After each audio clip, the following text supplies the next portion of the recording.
So today we're going to talk about inverse functions, and there's only two steps for these. The first step is to flip-flop x and y. So where there's an x, you replace it with a y. Where there's a y, you place it with an x, and then you solve for y. In other words, you're trying to get y by itself. Okay, remember these are our opposite operations: addition and subtraction, multiplication and division, square and square root. And there's the order of those operations that we've been talking about for a long time. Okay, this is my first problem, y equals 3x plus 1. So I need to replace, and I'm going to do x equals 3y plus 1. Then I need to solve for y. So I need to move things to the other side. So I'm going to subtract 1. So x minus 1 equals 3y. And then divide by 3.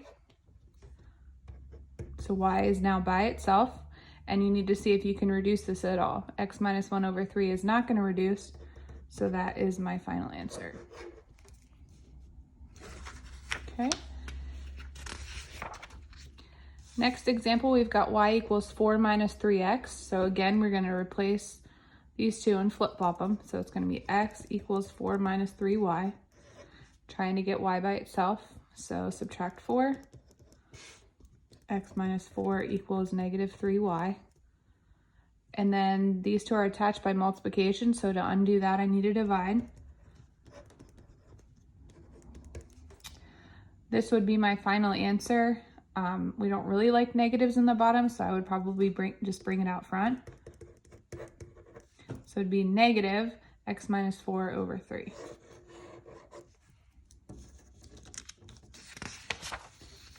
Okay, the next one we've got y equals x squared over 2. So I need to flip-flop, so it's going to be x equals y squared over 2. Y is trapped in the top of the numerator, so I need to multiply both sides by 2 first. So over here, that's going to be 2x equals y squared.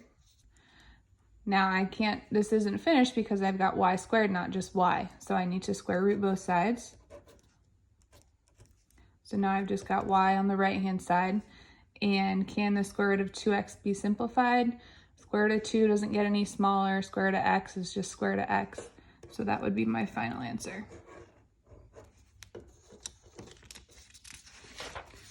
Okay, last one. We've got y equals the square root of x plus 2. So flip-flop x and y.